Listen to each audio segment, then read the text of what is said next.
want to be able to ask questions. And when I say this, I have a couple of questions I want to ask in the beginning. Are you going to allow them to vote? Now attending. Rajesh Kunada. Abrar Seema, can you guys hear me? Yes, yes, Solomon. I just have questions. I would like to understand the kind of audience that we have. So I guess for this, quickly, if you can use the polls option and host the questions in a poll format. Okay. All right. I guess I was hoping you can do this, but if you can't, that's okay. I can. Now attending. Rohit. Okay, I guess we'll get started then. All right, so good afternoon, everybody. My name is Salman Barghouti. I'm the release architect for the WebSphere Application Server, the current WebSphere Application Server. And the discussion that we're going to have today, it's going to be around the WebSphere Application Server version 8.5 beta release.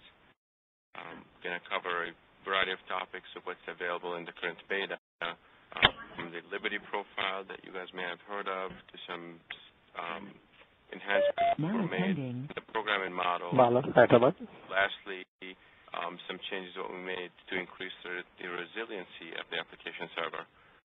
Again, the content in here applies to the beta release only, and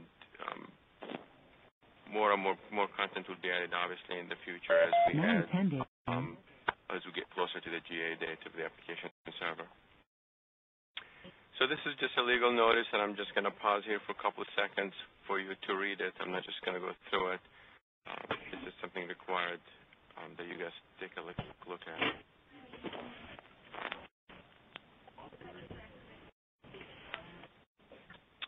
All right. So what I'm going to start with, and this will be helpful to me when I'm speaking to you, is to understand what exactly your job role in your company. And if you can actually, rather than me starting the poll, if you can just simply, in the chat window, if you can just tell me what you do. And then what I'm interested in particularly whether you are an admin or whether you are an application developer. This is typically what we do. We ask, and you'll have it in a polling, but unfortunately I don't have it ready to be. You can specifically ask for this particular item or answer this item. But please answer one of two questions, whether you are an admin or application developer or both. And I will take a look at it as we go through the presentation. So I'll pause for a second here for you guys to just add a quick comment on that.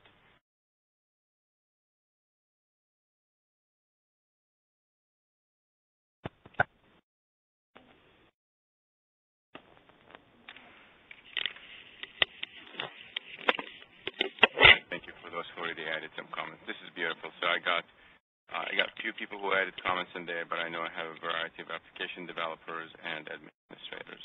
There's infrastructure architects. Excellent. Yeah, please go ahead and continue to cast your votes or just add a comment in the chat there. I'll take a look at it afterwards also, because that will determine what kind of information we're going to post also, in addition to the PDF file. Unfortunately, due to the distance between where I'm at right now and where you guys are at, running a live demo was going to be very difficult because of the latency. And as a result of that, I wasn't able to run a live demo on the functionality that we're having. Unidentified and instead, the plan is I will try to send a recording demo, and I want to understand which area I need to focus on for these recorded demos that we post. It looks like I'm going to try to cover both areas, administration and application development.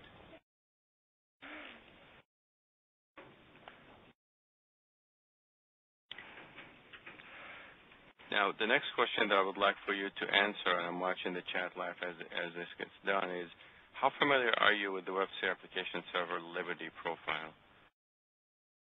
This is basically, well, we're going to cover this in a lot of details in a few minutes here, but I'm just trying to understand, since we've been actively talking about the Liberty profile for a bit of time now, and I want to understand how much of that actually reached out to you guys versus this is the first time you hear of it.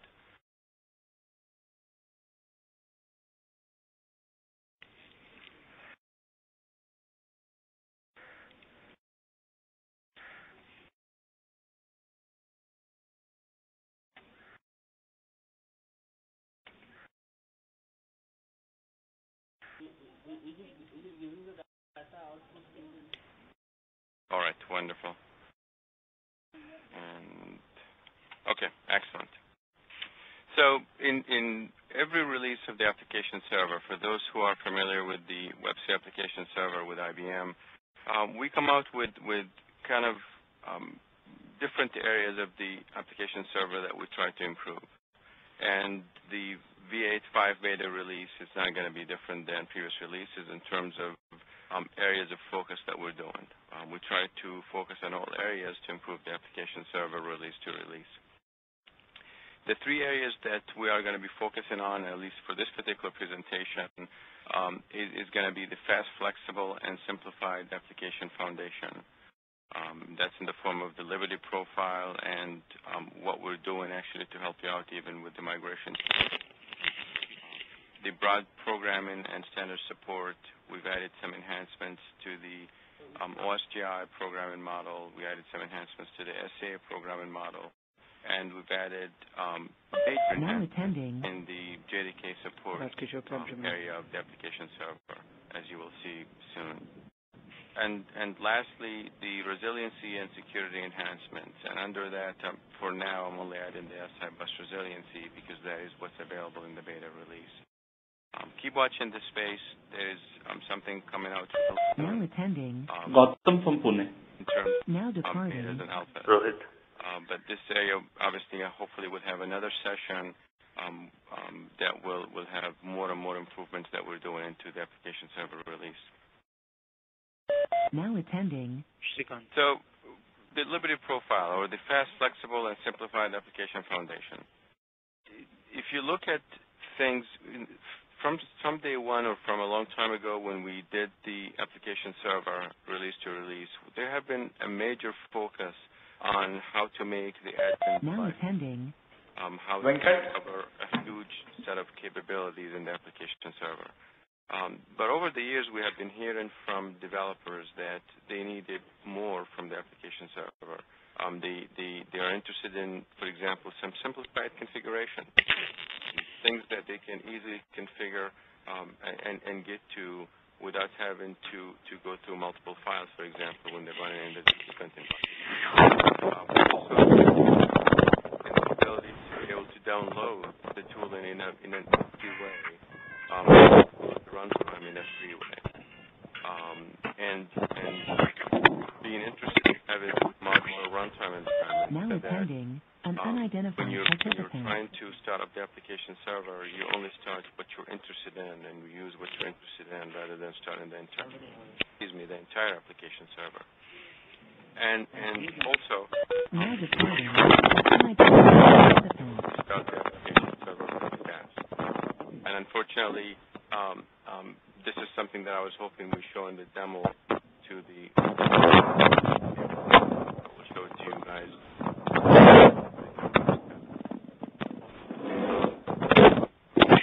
To this, some things that deploy is what if I'm working on my application server environment and now I'm ready to use it for in the next stage of testing? Am I able to zip up my environment and unzip it somewhere else and just simply run with it? And what if I'm actually running on thousands of servers? I have an environment that I have thousands of developers, for example. I have thousands of application servers that are running in production that I want to just unzip install to all these thousands of servers. Can you let me do that? Of course, in addition to that, Mac OS is becoming more and more, I guess we see it more and more used by developers. And one of the questions that we always get from developers is when are you going to allow me to use my Mac to develop WebSphere applications? Of course, ZOS support is something also major on customers' mind, is that they want to be able to only go on distributed to be able to do all these simplified things. They want to be able to do it on ZOS as well. And the answer that we gave to all these items in the WebSphere 8.5 release is what we refer to as the WebSphere Application Server Liberty profile. So the application server, you're going to notice that we'll have two profiles in the V8.5 release, the beta release. That is the full profile, which is what you're currently used to, and there is the WebSphere Application Server Liberty Profile, and that's the one that I'm going to go in more details to cover today. The bottom line is what we're after in this release is we're not just targeting developers, we're not just targeting admins, we're targeting both. Our goal is to make sure that we improve productivity and make things a lot simpler on both developers and admins, and there's a major focus on the developer side of things. So the Liberty Profile. What is the Liberty Profile? So this is a dynamic profile that the WebSphere Application Server has. The version 8.5 beta release has. It gives you a smaller footprint. It allows you to have simple configuration that you can also share, as I will show you in a little bit. And it will give you a huge advantage in terms of startup time. And when I talk about startup time, I'm talking about less than 5 seconds of startup time for the application server. And when I talk about a small footprint, we're talking about less than 60 megabytes of memory footprint to begin with. So it's huge improvement that will allow you to run on any of your systems, and there's no reason for you in your development environment to be looking for a faster and bigger machine. In addition to that, the WebSphere Application Server Liberty Profile, given that it is WebSphere Application Server code, gives you the fidelity that one would be looking for. So, for example, we have dealt with some customers who were using for the development environment, they were using Tomcat, right? Because they're saying, well, I could just develop against my Tomcat application server, and then when I run in production, I can take my application and run it in production. And the issues that developers or customers have faced is the fact that things may not behave correctly between the two. So behavioral differences will result into some issues when you take this application and try to run it in your production environment or in your pre-prod environment, because obviously they're written in two different code bases. And therefore, this was a challenge for many of our customers. And they had to literally understand the differences between the two and make sure that in the development environment they run it one way, and then when they go into the pre-prod or into the production environment, they would switch some of the flags or they would assume for different behaviors, which was a challenge. So what you get with the Liberty Profile is the ability to run things really quickly and for it to be 100% compatible when you run it in the full profile, because it's the same code under the cover. It's just organized a bit differently to fit the OSGI programming model. So our initial focus with this Liberty Profile was going to be on mobile, web, and OSGI applications. So we literally started with the 80-20 rule, is we are going to start with what 80% of people use, which is web applications. And then we'll just continue to improve upon this web applications until we have reached 100% of the requirements that are needed or that are requested of us on the Liberty Profile. So the Liberty Profile itself, it's a subset of the full profile that we have in WebSphere. It is and this is a key. This is a non-static profile. And what non-static profile means is that, as I will show you in a little bit, you can configure certain functions to run your profile with. And once you configure it, that does not mean that the profile will run and actually start up all these functions that you configured your Liberty Profile with. But instead, what it will do is it will make these profiles or these functions available or ready to be started and loaded, but will only load them if your application demands that they get loaded. And that means that even though you configure your profile with, let's say, 100% of the available functionality or features, and if you end up using only JSPs, for example, in your application, only the servlet functionality will start, and the servlet functionality will be loaded. But the rest of the other features will be on standby, ready for you to start them up and load them if you actually need them, if your application needs them. And that's a huge advantage that you'll get with the Liberty Profile comparing to, for example, you guys may have heard the web profile that's available by the to EE, right? I mean, the web profile content is static. That means this is what per spec the vendors, including IBM, would have to provide, versus the Liberty profile, which is going to be completely different. You can configure it with a subset of functionality, and we will start it as we go. Talked about how fast it is to start. Had I been able to show you the demo on the beta profile, the beta Liberty profile, I actually was able to start. I know I demoed this to a customer last week. I was able to start the application server in 1.9 seconds. So our goal is under 5 seconds, and I know for now we're beating it by a lot more. I just want to be, we're keeping the 5 seconds as a startup time, and this is what we are committing ourselves to, that we would never go above the 5 seconds of startup time. And I think we're able to accommodate that or accomplish because of the way we got the Liberty profile done by using the OSGI application or the OSGI model. Sorry. So from a simplified configuration, right now you'll be able to, with the application server, to configure a one file. We call it the server XML file. And in that one server XML file, you'll be able to configure your features, configure your data sources, configure your security that you want. And in addition to the ability that you can configure all that information, you will manage that particular server XML file in a way that you can store it remotely and just point to it locally from your system.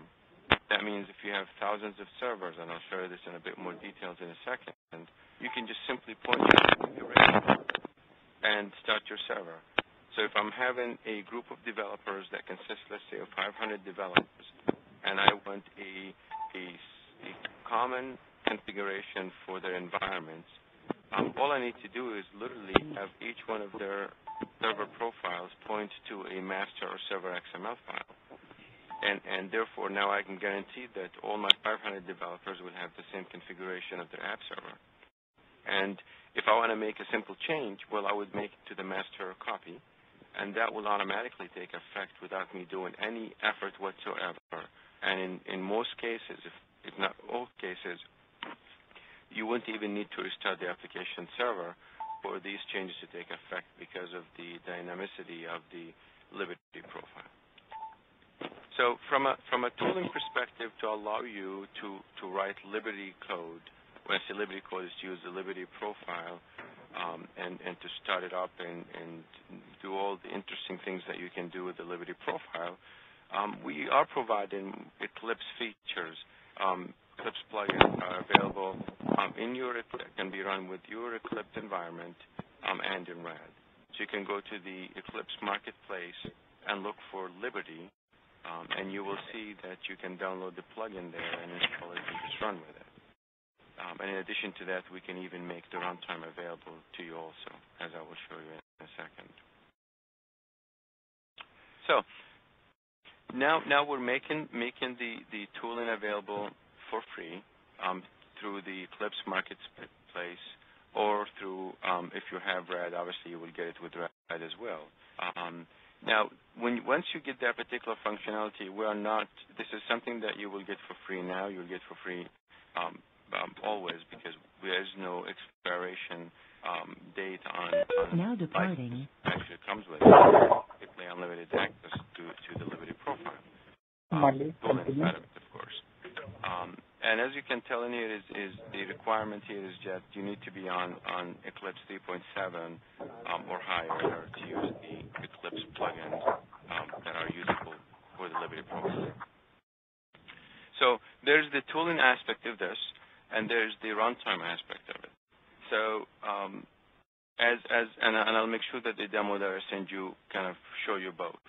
But from a runtime perspective, you will get the option to either download the Liberty profile through the tooling that will just simply connect to the wasdev.net, which is our community website that you can download the runtime from, or you can download it separately yourself and just simply point your Liberty profile to it. Both are really really straightforward. Both are really easy. And both will allow you to be able to configure things in a simplified fashion, will give you the fast startup time that we're interested in, will give you also the small memory footprint, and will give you everything that you need to be able to start an application server in a very fast and quick way.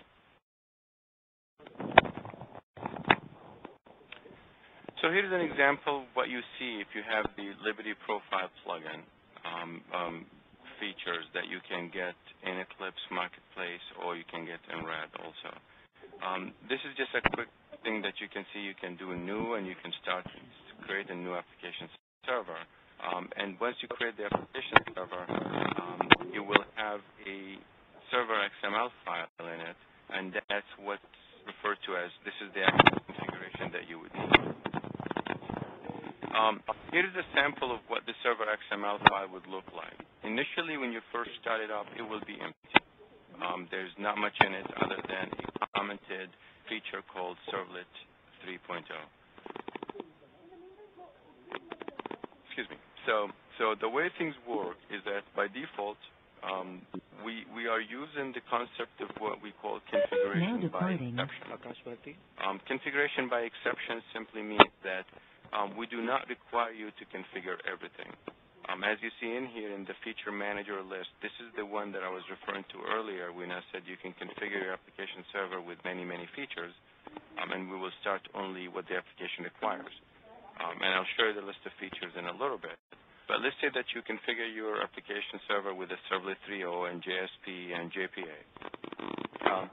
Each one of these features will have a default or that we use for its configuration that you won't even see it.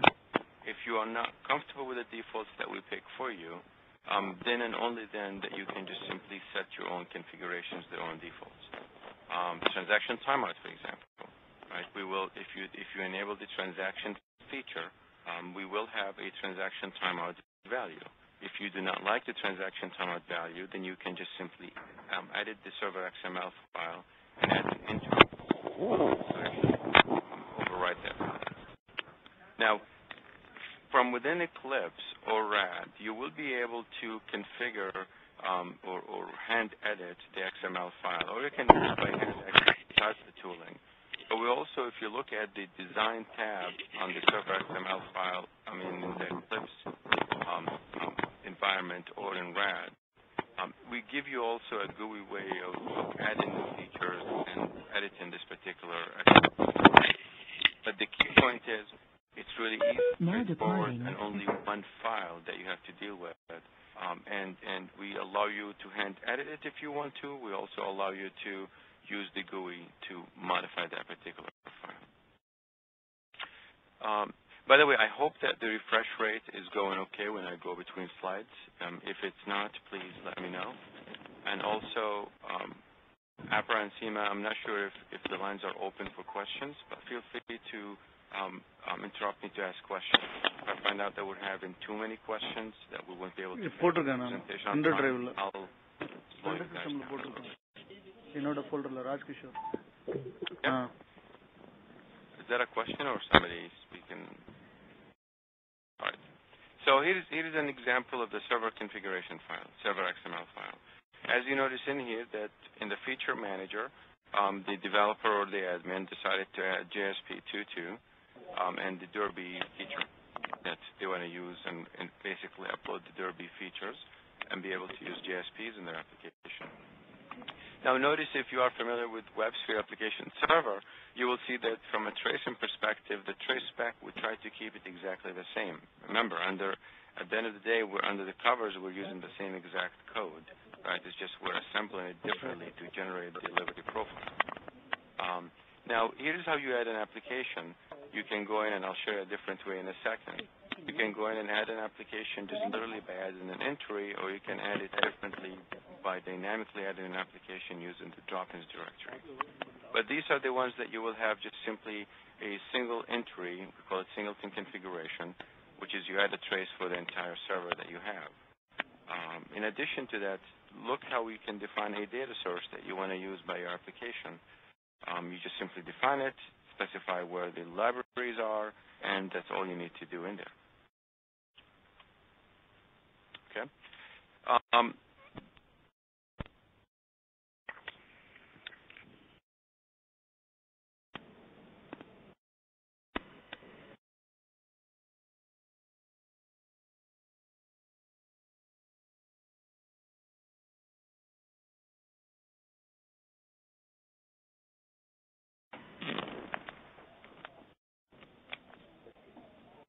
Solomon, are you there?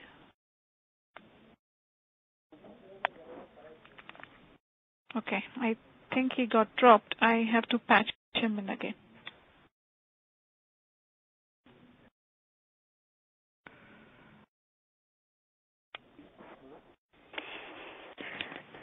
Yeah, thanks, Seema. For all the participants on telecall, I request you to please keep your phones on mute. This session has been recorded, so we would not want that the recording is hampered because of the background noises. Thank you.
Yeah, Solomon is here.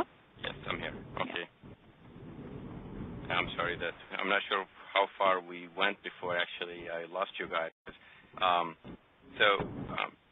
Seema, did you guys hear me when I covered the simplified configuration?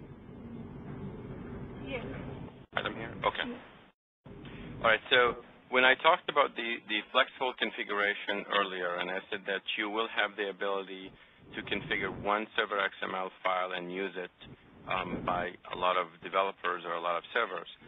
Here's what I meant, is that in your server XML file configuration in your local environment, you can actually point to a global XML file, any server XML file of your choice. You can name it foo if you want to.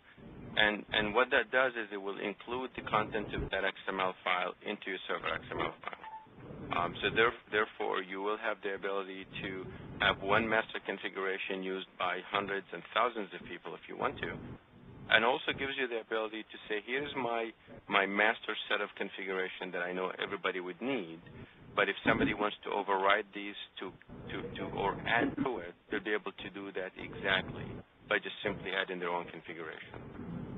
So this will give you the ability to have one copy somewhere else and override it and add to it in your own local environment.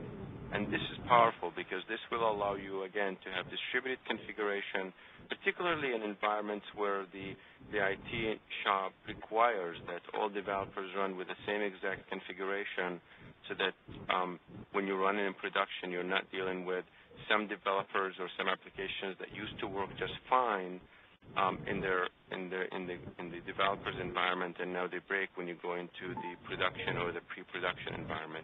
This will kind of give you consistency in terms of configuration. We got you the simplified configuration, we got you the fast startup, but how did we really do it? And the way we've done it, and this is what gives you the fidelity when you go in between the full WAS profile and the Liberty profile, is that on the left you'll see this is the full WAS profile. We have everything. We literally took pieces of the Liberty profile, the WebSphere profile, and we created these bundles under the covers, the OSGI bundles, and this is what you have with these features that we provide. So we just came up with the Servlet 3.0 feature, for example, and we created this feature by saying, okay, we need the web container, we need the HTTP transport, and we need a few other functionality, of course, the runtime OSGI service, and we created this particular feature. And that means now, because we are composable, you will be able to run only the servlet 3.0 by itself because it's an independent bundle. And you can run the other features that are available, JSF, for example, JPA, and what have you, the same exact way. So as you see, is we took the existing code and we just bundled it up in a way that we're able to provide for a highly composable app server. And that's what gives you the fidelity that I was talking about, is that when you run your application in the Liberty profile and develop it, in the Liberty profile, you will be able to take the same exact application and run it into the full profile with no changes whatsoever, and we guarantee you that. And that's because, again, it's under the covers. From a behavioral perspective, it's identical because it's the same code. So from a dynamic runtime perspective, so now I have the list of features that I showed you in the feature manager list, which exists in the server XML file. As you start your application server, we will literally, all we do with the server XML file is take that list of feature manager and the list of features in the feature manager list, and we just think of it as we're making them available on standby. That we say, okay, we know that you need JSP, we know that you need servlet, you know that you need JPA, and we're just going to make them available and ready. It is not going to get loaded. All that's going to happen is we know that it exists. We know that if somebody tries to use it, we will go ahead and start it up. That's exactly what we do. So from a configuration perspective or from a runtime perspective, we'll be able to, as you use any of these features, to start them up and make them available to your application. Now, from your application's perspective, and this is the stuff that I will make sure that I'll send you in the demo, is that, well, not only am I allowing you to choose which feature at runtime, and we will start it then, but we also give you the ability to dynamically install applications. So if you go into the server XML file like I showed you before, you could easily just add that entry into the server XML file that says, here's my application and here's where it's located at. And as soon as you save the server XML file, the application will be loaded and becomes available. And the demo will show you that once you take a look at it. Now, in addition to having you go and hand code your server XML application, we have created a drop-ins directory. And that drop-ins directory that's located into the Liberty profile configuration folder will allow you to drag and drop your application, and in which as soon as you drop it in there, it will automatically start and become available to you for usage. So from a dynamic perspective, we're making the application server itself dynamic by loading features as needed and making them available as needed. But we're also allowing you from an application perspective to be able to load applications on the fly without even needing to restart the application server. And that's where the Liberty profile becomes really, really powerful, because it's making your life so much simpler as a developer, and in some cases as an admin as well. Okay. The configuration that I talked about, I mentioned the example of the timeout and heated edge, right? So from a transaction timeout that you're trying to configure, let's say you're loading if you look at the default values, I mentioned the configuration by exception. So we can go in and say, okay, well, from a transaction timeout value, well, the default is 100. But the 100 does not really work well for me. I want to go ahead and change it into 30. Well, you can just go into your server XML file, add transaction timeout equals 30, and that's all that you need to do. And again, the coolness with the Liberty profile is that as soon as you save, this will go into effect. There's no reason for you to restart the server. There's no reason for you to do anything other than just make the change and save it. So from an initial feature set that we delivered, right now we are on the beta 1 release. We have released alpha already, and we released the beta a couple months ago. And if you look, this is the list of features that we make available. So from a servlet, JSPs, JSF, JPA, and if you notice, we're focusing on the web, like I mentioned earlier, the 80-20 rule, right? In the beta 1, which got released in December, we're having the web support, the blueprint, the LDAP, and the ZOS security support. and obviously more features will be coming in later releases and betas that we have in the application server. Okay. So where do I get it from? I mean, I showed you a lot of stuff that I'm sure, and I'm hoping that it's making you anxious to go try it out. And the coolness is you will be able to try it out really, really quickly. And had I been able to show you the demo, I will show you that you can go from an empty system that has nothing other than Eclipse into having the Liberty profile and the runtime installed, literally, assuming you have fast internet connection, under 5 minutes. From a download perspective, it's really fast. There's not much to download. We're talking about 30 megabytes of runtime. Right? So we're not talking about hundreds of megs of data that you want to download. And therefore, beyond the download from configuration, it will take you seconds to configure your server. So the thing that you need to remember is the wasdev.net. This is a really straightforward and easy name to remember. So there's the ibm.com/wasdev, or the one that I always remember is wasdev.net. And this will just simply point you to the Developer Works document or site that has a lot of useful information. It shows you how to download the Eclipse plugin. It will download the runtime, the Liberty runtime also. It has the forums that you can ask questions and get some help and support on the beta release. And it has some sample codes that you can take a look at. It has some useful videos that you can watch about the Liberty profile. This is something that is continuously being updated, so if you visit it once, don't assume that you saw it all. Just you need to continuously go back and take a look at it. Again, wasdev.net is the name of the website that you need to look at. Okay. So once you install the plugin, and I showed you earlier where we can go and configure a new WebSphere Application Server Liberty profile. Once you do it, this is kind of a snapshot of how it looks like. It will give you the option to configure your runtime. And the runtime configuration could be, let's say, if you download that 30 megabyte jar file or zip file that I told you about for Liberty runtime and unzip it, you can just simply browse and point to it.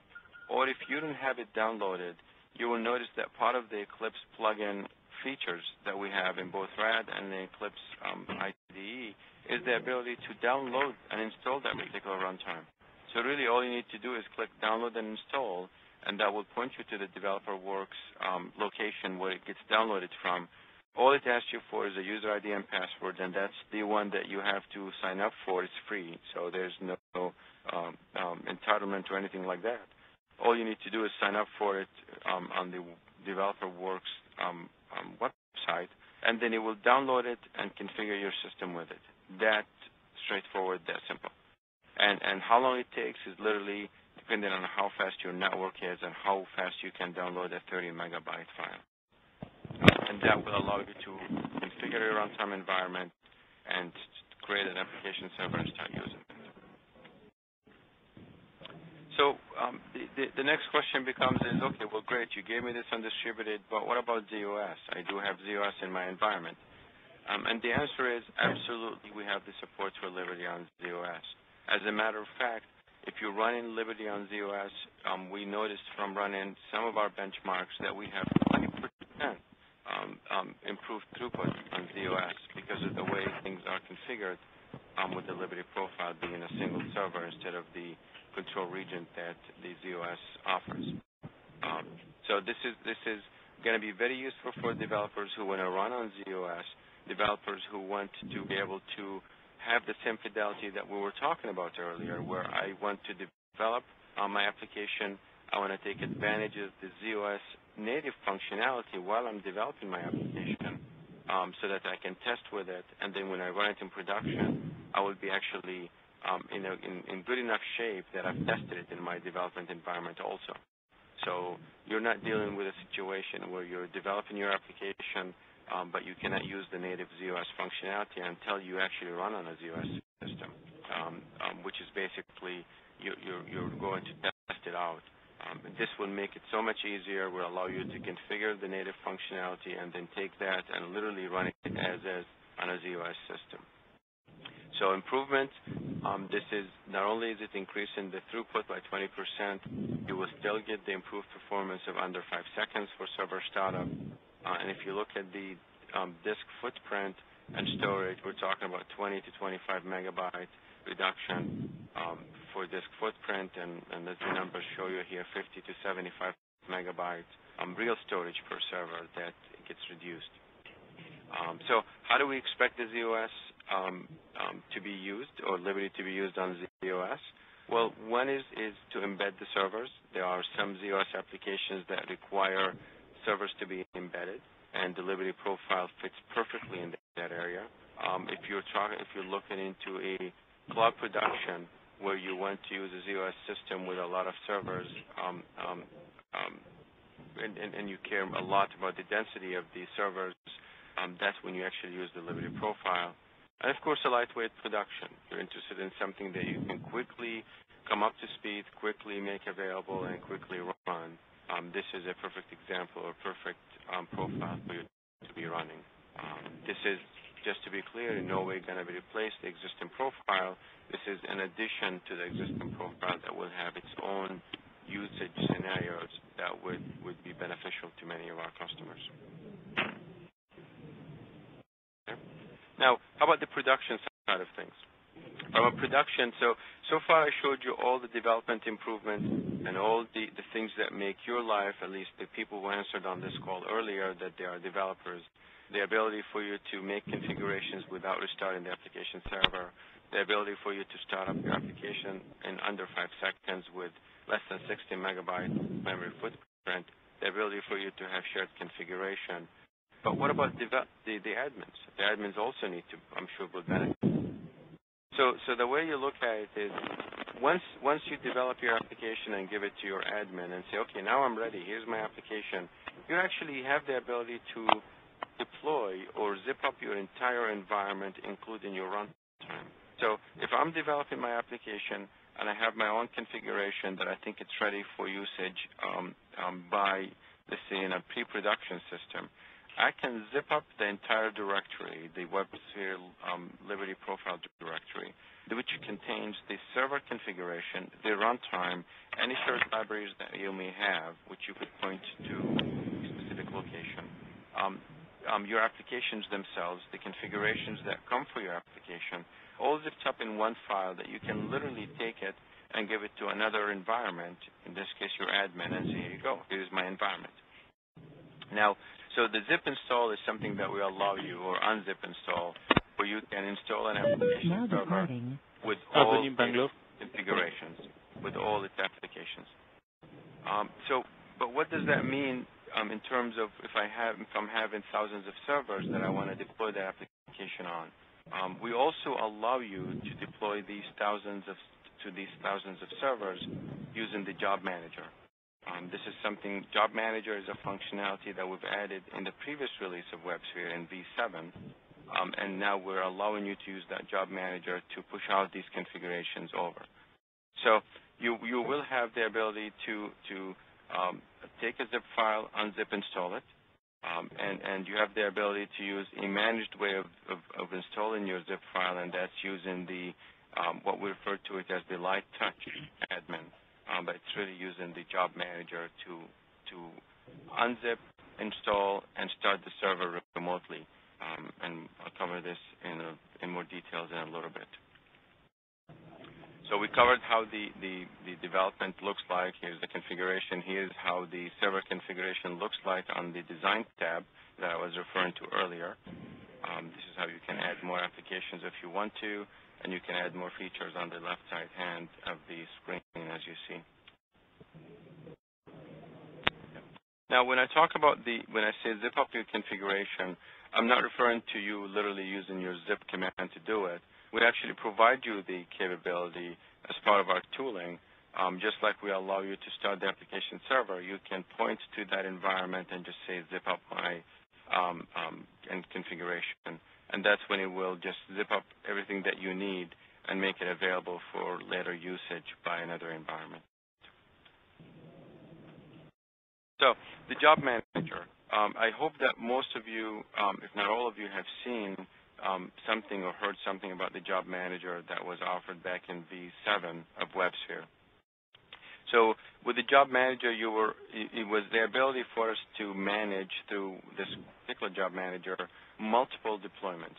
So typically we have a cell that we can use the admin console to manage a cell, but we did not have the capability prior to V7 to manage multiple cells or different environments with different cells and single server editions of the application server.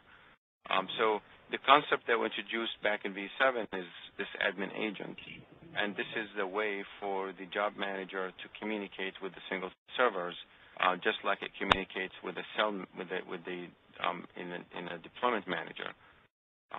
Now, what we've done with the Liberty profile that you will see here is that all you need for the Liberty profile is just a machine.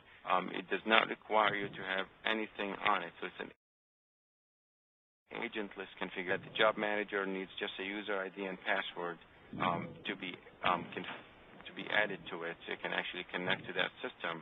And beyond that, it will be able to connect to that particular server or servers and push the installation of the Liberty profile, unzip the Liberty profile configuration, and then start up the server for you.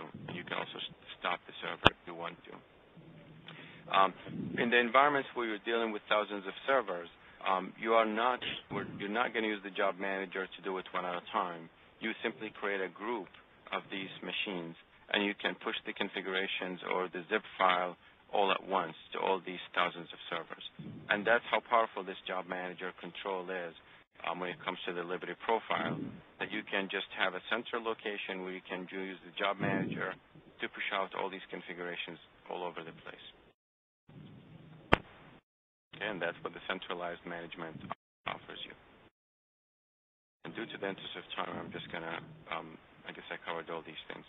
Now, lastly, on the Liberty profile, the thing that, so you know how to get it now from a wasdev.net, and this is for your development usage, which is available for free. Obviously, when you're running it in a production system, this is going to be available on very much all offerings of the application server. So the Liberty profile will come with the WebSphere Application Server for ZOS, with the ND edition, with the single server edition, with the Express edition, but very much all the editions except the Community edition.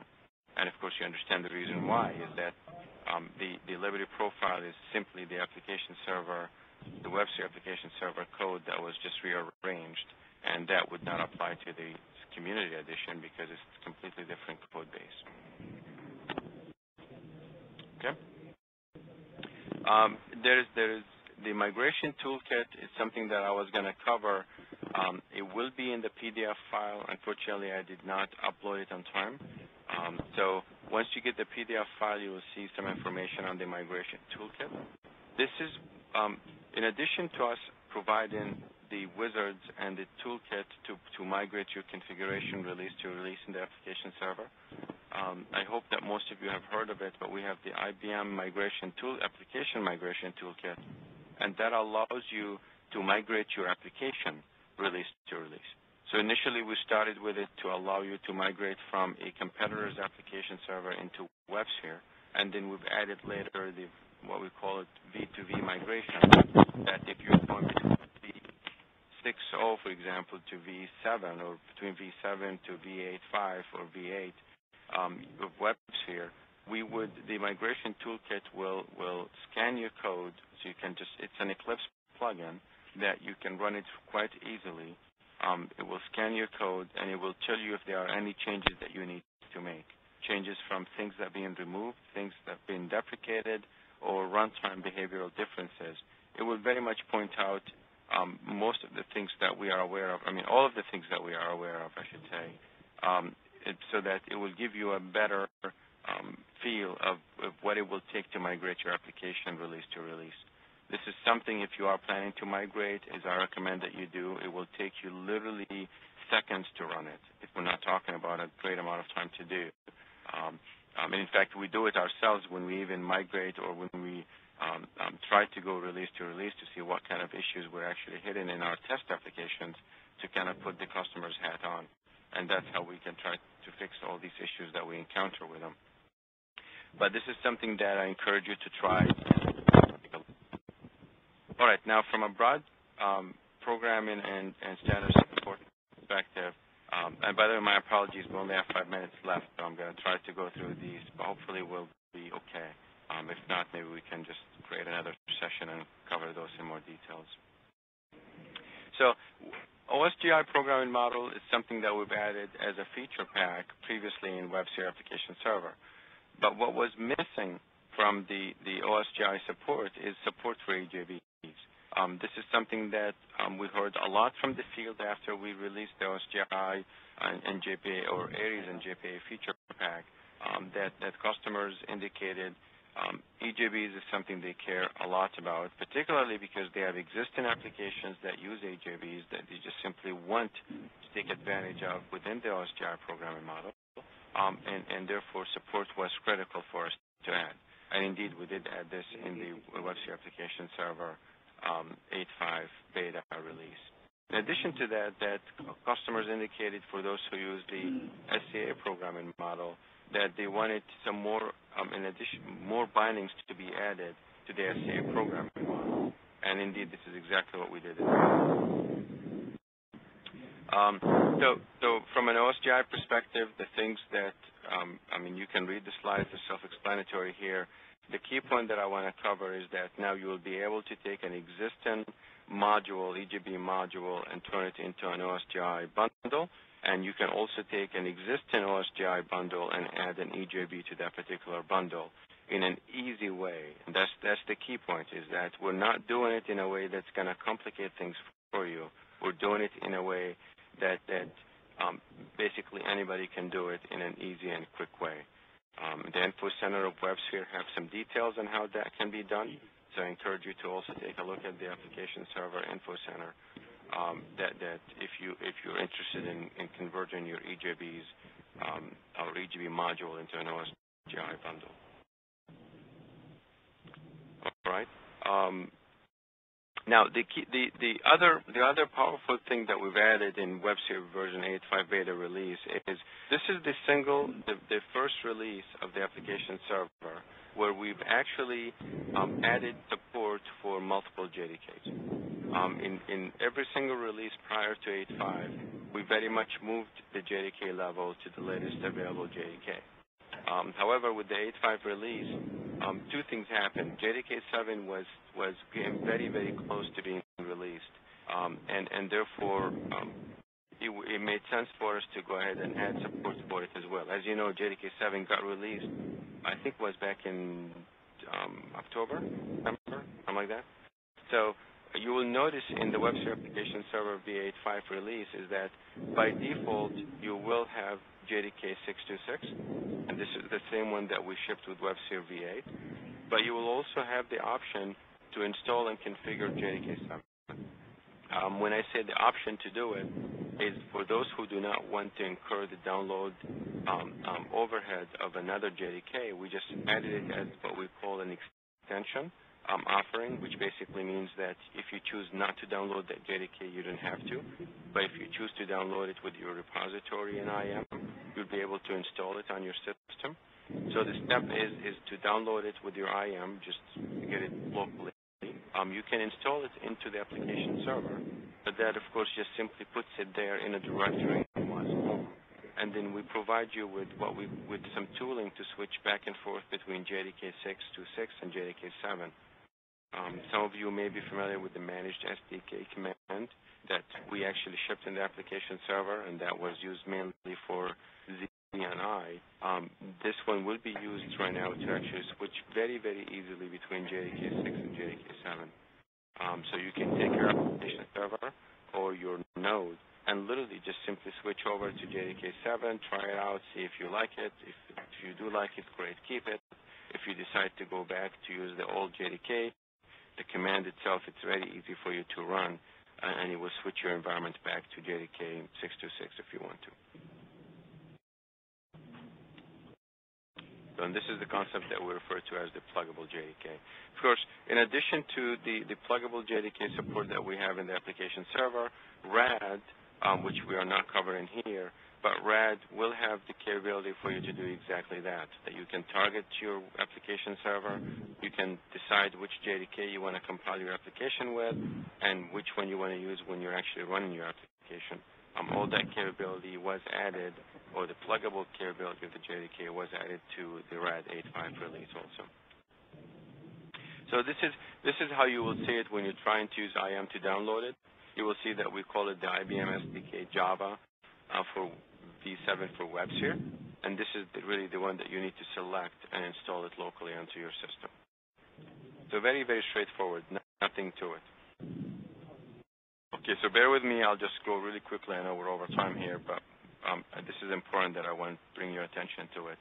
So in addition to all the other capabilities with the Liberty Profile and the enhanced programming models that we've added, resiliency is something that is on our mind, and this is something that we are trying to constantly, and we will continue to in the future, to make the application server more resilient to application failures or to external failures, such as databases. So let me give you an example of how things would work if you use an SI bus, for example, or a messaging engine. Picture if you're having your application server running against a database, and that particular database hangs for whatever reason. And you have some messages that actually constantly, obviously, talking to the database, right, because that's where it's stored at. And a lot of requests come in, more messages get fired. What you will notice is that the queue of things that are waiting for the database to come back will continue to increase from a messaging engine perspective. Prior to the 8.5 release, if that happens, the messages will continue to increase to the point where the SI bus or the messaging engine will get overloaded, and the options available at that point, it's either it will crash with out-of-memory exception, or the admin will notice that and it will just go shut down the application server to basically shut down the SI bus or the messaging engine. And if you are configured with high availability, that should be easy in WebSphere because, yeah, you killed one of the application servers. There's no problem because the next application server will be basically tagged with the work, and it will start doing the same exact work and carry on. The problem that you might face is that, well, the database is still down, so the next application server will have to do all the old work that was going to be done in addition to the new requests that are coming in. And again, it will continue. The SI bus will get overloaded in the next application server, and it will either crash or it will be shut down forcefully by the admin. And as you notice, you can go from one server to the next server to the next server, and eventually you will bring the entire application server environment down because of a hang on the database. And so this is something that we're trying to we added support for, is that I want the messaging engine to be smart enough to, when it encounters problems that are irrecoverable, that it knows how to shut itself down so that it doesn't take down the entire application server. And this is what we offer in here. So in this case, if I'm running with the messaging engine contacting the database goes hung or down in a way that just causes problems for the messaging engine. The messaging engine will say, okay, well, I think I got to the point where I'm having some problems. I'm going to shut myself down. Now, one would say, well, but if you shut yourself down, your applications will receive exceptions. That is correct. However, imagine if your application server running more than just that one application that relies on this messaging engine. If you're running 10 applications in your application server, all 9 of them will continue to run just fine. Only one will start receiving, or the clients will receive exceptions. And that's expected, right? But what also that means is that once you fail over to the next application server, for whatever reason, if you try to crash it down, you're not going to constantly go from one application server and exhaust it and crash and go to the next application server, because the messaging engine was smart enough to say, I know I'm going to be causing trouble, I'm just going to shut myself down. So this is what you're going to see with the enhancements that we've done in the 8.5 release.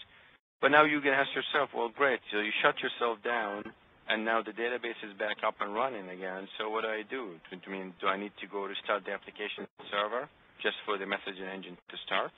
And the answer is absolutely not. We also added the capability for the messaging engine to restart itself after a while based on some configurable amount of time that you set it to. So you can say, well, I'm expecting the database to be down for an hour. Okay, so you'll say, okay, well, I want you to start after an hour. If you can't predict how long the database comes down and up, just leave it with the default configuration. The messaging engine will shut itself down, will come back up again, and if the conditions did not improve, it will shut itself down again to the point where at the end of the day, your application server will be more resilient to SI bus or to database failures because of the SI bus improvements that we've added. And lastly, the things that we've added is the update count of how often we actually send messages.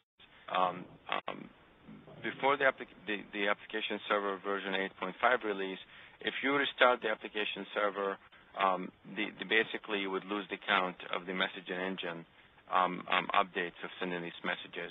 Now we actually persist that data in a way that even if you start the messaging engine or the application server, that particular count stays current.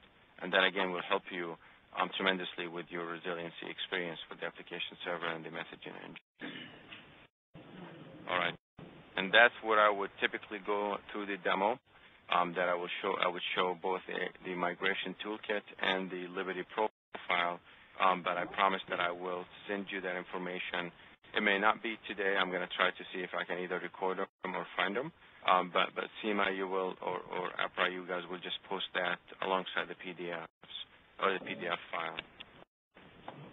So, my apologies for going over by 7 minutes. So I guess I'm willing to stay if you guys have any questions that you have on the topic.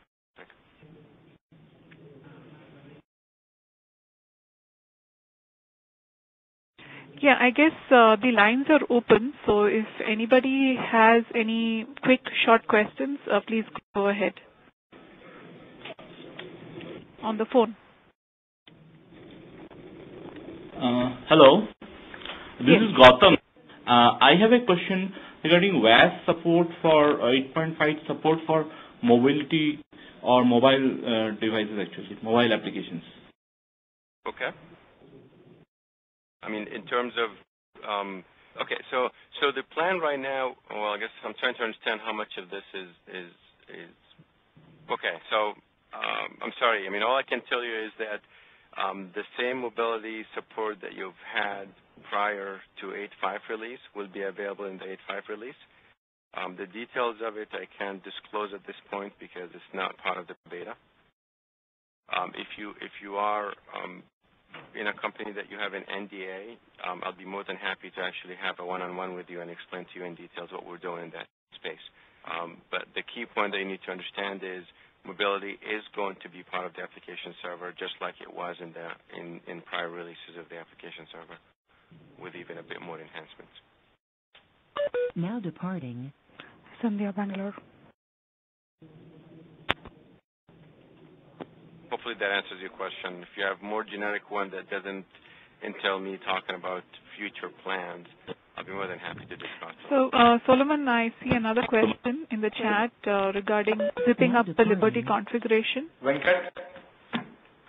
Okay, I'm sorry, what was the question? It's in the Lotus Live chat. So it says, once you zip the Liberty configuration from IBM tooling, how do you install it in the production? Okay. All right. So, by the way, it's when I say IBM tooling, is we help you zip it up. So if you want to use your own zip utility to zip up that particular folder, that would be fine too, because there's no magic to it. You have the option to either manually unzip it yourself, literally take that zip file and just unzip it into a local directory and just use that, and that would be your application server. Or if you're trying to run it in a production on a lot of servers, and you don't want to go into each one of these servers and unzip them manually, you can use the job manager with what I refer to as the light touch admin to basically point to these thousands of servers and provide that zip file to the job manager from another location, in which the job manager will send the files over, unzip the files, and then start the application server and send you details about the status of that application server. So it's very straightforward and very, very simple.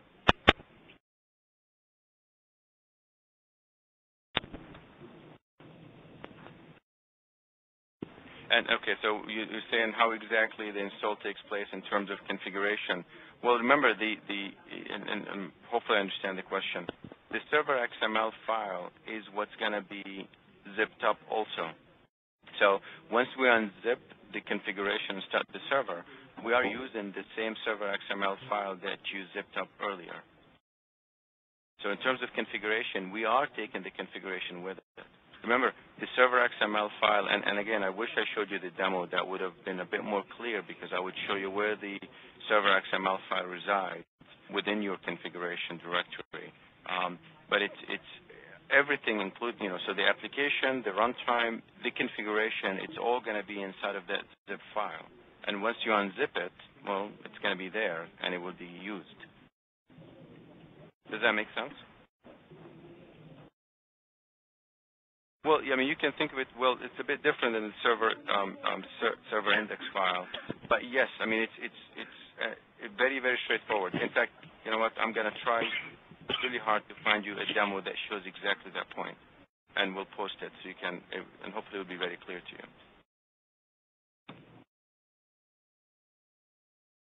Okay, are there any more questions on the phone? Okay, so I guess that's it. Solomon, thanks a lot for the great talk. I hope we do get a lot more interaction in the community, and once we put in the demo, we should have more clarity on it. So right, and so let me close it with this. So the wasdev.net is the place where if you have any questions whatsoever, or if you try the Liberty profile and you want to understand how things work, there are the forums that are available there. And you can ask any questions, again, wasdev.net, where you can download it and you can ask questions and get informed on all the new stuff that we're doing in the Liberty profile.